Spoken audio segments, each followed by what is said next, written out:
Init sa Egypt. Init sa Egypt. At kakain kami sa Korean shop. Bongga. Korean talaga siya.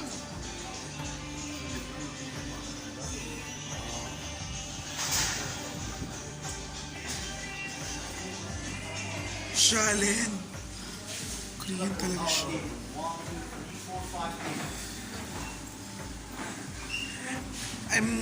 I'm doing a vlog, so this is Basim and this is Sam. Hi. Right? Yep. Right. There are friends here in Egypt.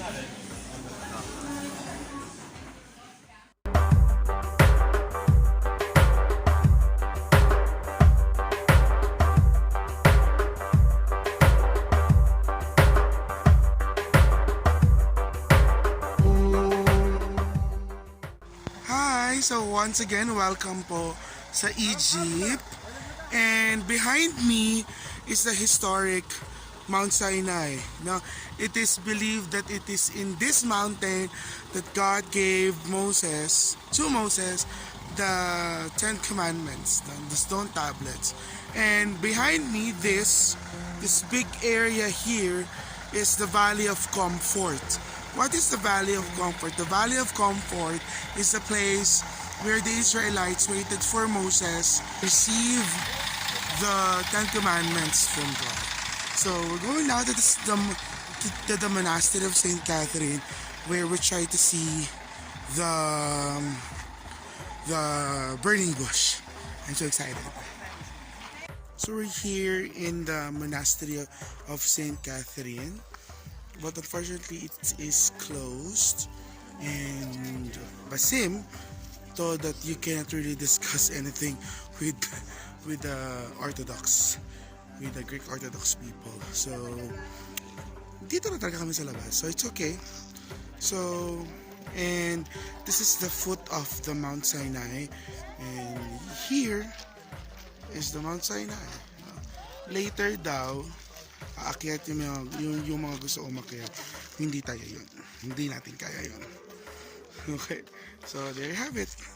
The Monastery of St. Catherine. Just to be aware about the place where we are and how holy this place is. The place here known as Mount Sinai. Mount Sinai, which is the one behind me, that's where the Lord revealed himself twice, not only once. But to understand the story, shall we start from the most early beginning?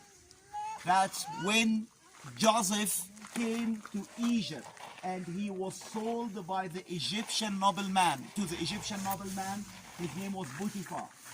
Joseph, he was nice looking guy, was very well built, sold by his brothers to the Ismailis, who came and sold him to the Egyptian nobleman. The Egyptian nobleman bought him, and he found him very trustworthy person, very good looking and very smart guy.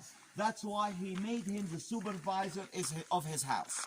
But the wife of the nobleman wanted to seduce Joseph and to take him to her bed, and he refused her, and she decided to make a conspiracy against him, and she put him in jail. When he was in jail, the Pharaoh, he had a dream. He had seen 7 cows coming out of the water of the Nile River. They eaten 7 big cows. Do you remember this? Yes. And the Pharaoh, he wanted someone to interpret him the dream. Joseph, he managed to interpret the dream of the king. He told him that you have 7 good years of prosperity, then 7 years of famine. In the 7 good years, you need to store food and grains waiting for the 7 dry years.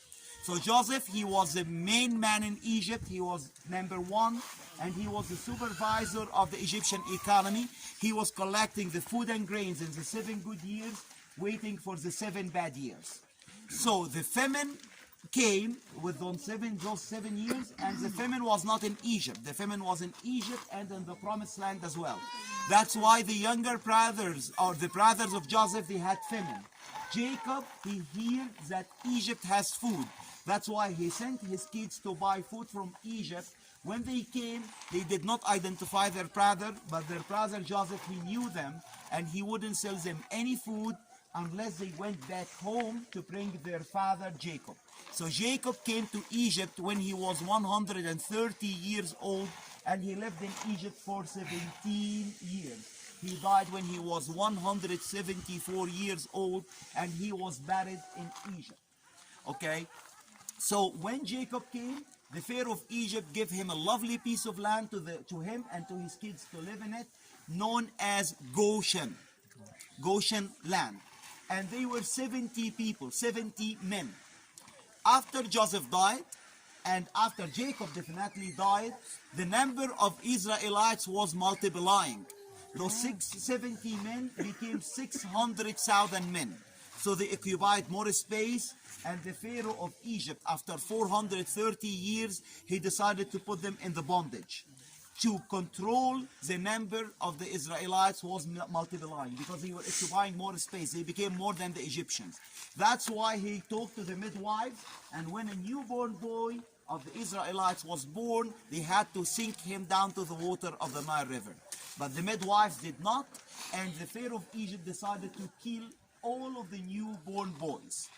After 430 years later, Moses was born, and he should be killed. But what his mother did, she made for him a papyrus basket. You know papyrus is the most famous ancient Egyptian plant. We go and we will see it later on when we will get back to Cairo.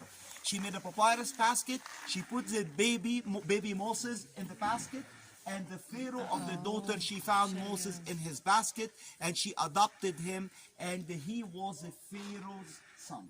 Moses lived in the Pharaoh's palace for 40 years. When Moses was 40 years old, he killed the Egyptian supervisor when he found one of the supervisors hitting one of the Israelites and giving him hard time. So he killed him, and he had to escape to this part of Egypt. He left Goshen, where the Israelites used to live, and he came to Sinai Peninsula. He came here when he was 40 years old.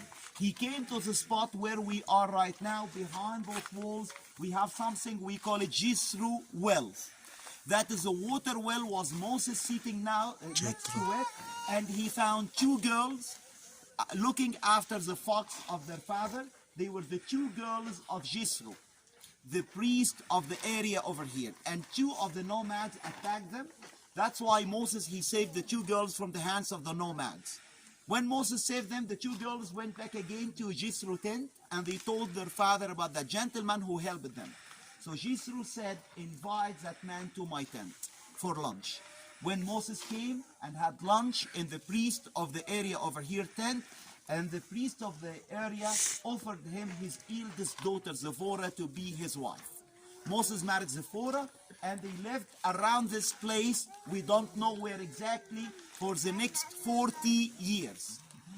When Moses was 80 years old, he used to come a lot to the family well to water the flocks of his father. He was sitting next to the well, and in a distance he had seen one of the bushes, and the flames were coming out of it, and the bush did not consume. Even the flames was coming out of it and did not consume. So Moses walked from Jethro well, which is literally in this point behind those windows, to the burning bush side, which is over there, to check how come the bush has the flames and the bush did not consume. So he walked towards the bush, and then he hears the Lord's call.